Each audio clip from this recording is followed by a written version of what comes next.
What's up, guys? Back again. So today we're going to be doing a video that's a little bit different. It's a question and answer video. I posted up on Facebook about a week ago to go ahead and leave your questions and I would try to cover them. And that's for a little video series I want to try to do about once a month called Question and Answers. And you know, go over maybe some new products that came out that month. Tell you guys a little bit about them, go over what's new. Okay, starting first with questions. We got a question from Dave.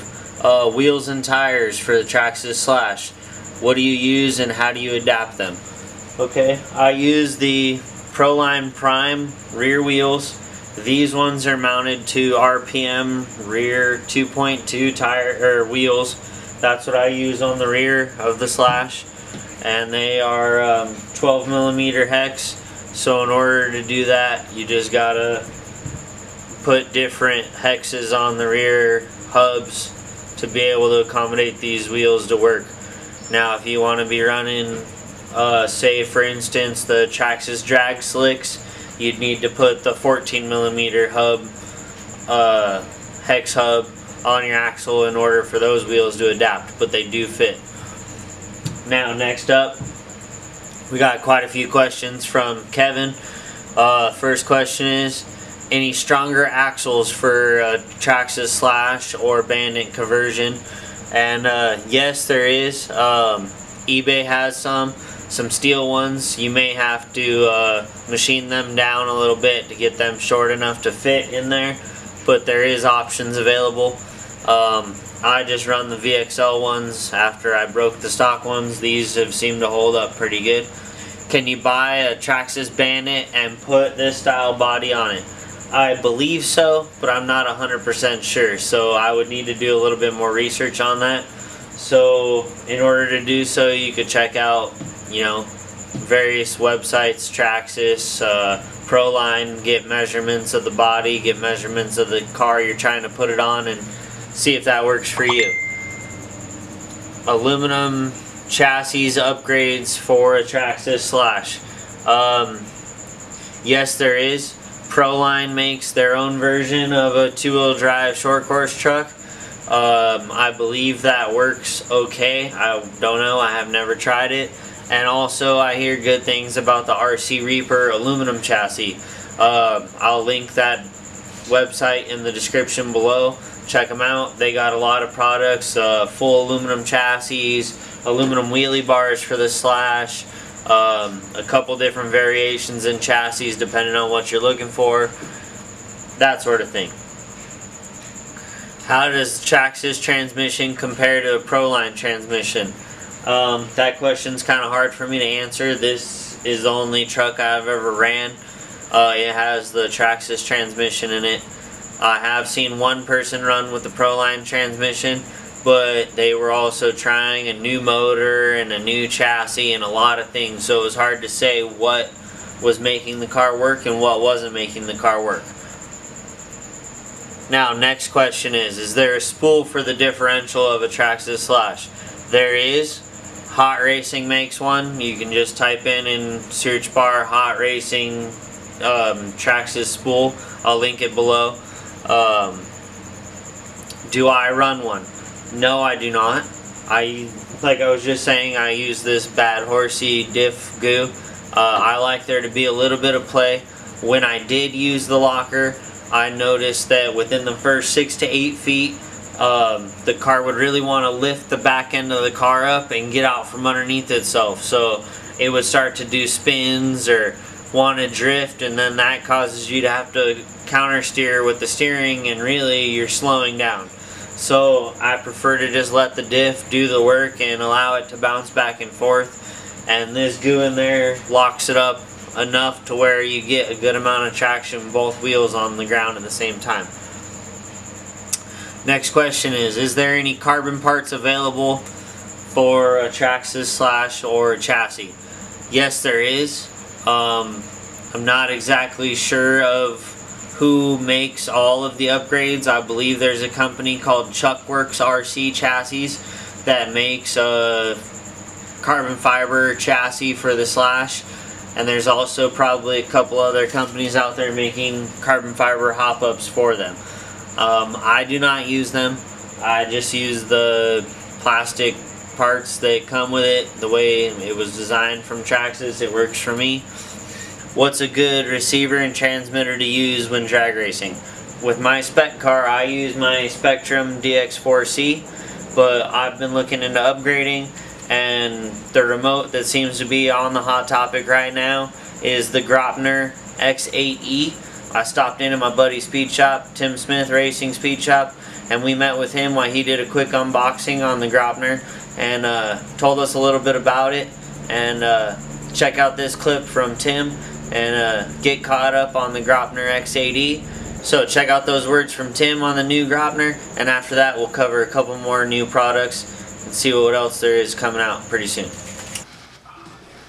Hey everybody, it's Tim Smith here today, and I'm going to do an unboxing, of all things, of the new Grapner X8E radio. As most of you know, I've been using this radio for a little while now, and this is a buddy of mine who just got it today, so we're going to do a little unboxing for you guys and see what you get for your money. So this is how it comes, and let's open her up and see what's in it. The coolest thing about this is you get an aluminum case with it.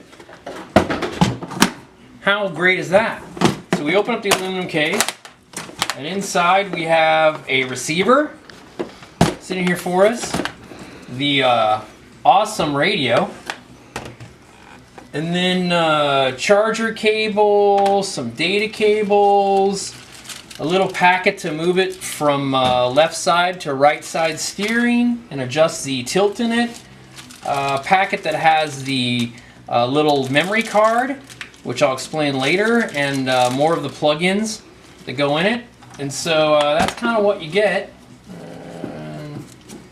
Here's the screws and stuff that change the sides. So you get all kinds of stuff in here with it. So, the radio. Let's talk a little bit about this radio. It's pretty cool looking, first off. It comes with a one cell installed that runs on 5,000 milliamp one cell pack. I have never even run this pack down. I just charge it because it's routine to do it. So it comes with that. So basically you're getting a radio system that's really ready to go. You're getting a receiver, a 4-channel receiver, radio, and an aluminum case, and then all of the stuff to plug in and do it. Now to charge this, we'll go on that real quick, is you just open the nose, and inside of here is the USB charger. You'll just plug this cord in, plug it into your USB, and off it goes.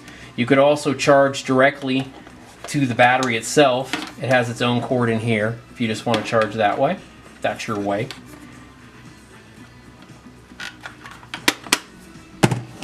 And then right in here is where you put your SD card. Now what you can do with the SD card, the cool thing about that is I have the other Grapner radios, so I can take my card out of my other radios with all my settings on it. I can go to this radio, put them in, and boom, all my settings are in this radio just like I want them to be. So that's the cool thing about this radio. So let's turn around and look at some of the more cool things about this radio. One being the incredible screen that it has on it. Can I pull off your cover? Absolutely. Alright, there it is. Woo! I got to do it for the first time. So there's the screen. It's all touch screen. You can go into functions here, and you get a full menu of all the different items it'll do. Menu select or a model select. You can go through your different models, your travel adjustment, your ERPs, your different receiver settings and setups. All this kind of stuff you can go in here. We can go over to the next one. We've got profiles, fail safe. Starter if you run times, ABS braking system, throttle speed. This is a thing I use a lot in speed runs, is throttle speed. And what I can do with that, I can change it to throttle, and I can make it so that when I pull 100% throttle, it takes time to go up to 100% throttle instead of going right to it. And that works in speed runs and things like that where you want to be less touchy on the throttle. So you've got almost a full, not even almost, you've got a full line of settings. You can even go in here to settings mode and you can choose from a crawler or a tank or a boat, and you can even set it up to run dual motors or dual speed controls. This thing will do it all. So that's the basics of how I run this radio. Let's go back. You can also go here, and you can see all your movements. You get live time of anything you're doing on the radio itself. It's got a really nice balance to it. It's got, let's see here, 1, 2, 3, 4, 5, 6, 7, 8, 9, 10, 11, 12, 13, 14, 15 different adjustable buttons that you can make do anything you want. A lot of these are 3 ways, one that way, one this way. Some are buttons. Some are also 3 ways up and down on here. Some are individual buttons. And what I do is I program mine to do things like this, or I'll have a set program where it'll jump in and go straight to my models. So I can go into my model select and change what model I want. This radio also has Bluetooth and Wi-Fi, so it can communicate with the Grapner speed controls. One of the coolest things about the Hot system is you can actually go into this radio and speak directly with the Grapner speed controls and make all your adjustments without ever touching the car. I'll pull my car up on the side of the track, I'll go in here, I can adjust any timing I want, anything I want on the radio or on the car itself. Hit one button, it stores it in the car, and I can go off and drive with the new settings in it without ever having to touch or adjust the car. So there it is, the X8E, a quick breakdown of an incredible radio. Thank you guys for watching the first question and answer video. If you have a question that I didn't cover or you want to see on the show next time, feel free to follow me on Facebook or Instagram. Stay tuned for plenty more of these episodes. Also, next week, there's a big no prep race coming up here in Corona that I will be at. I'll be recording all the races. I'll be recording all the behind the scenes action. And stay tuned for that video. It's going to be a great one. Thank you. Have a good weekend.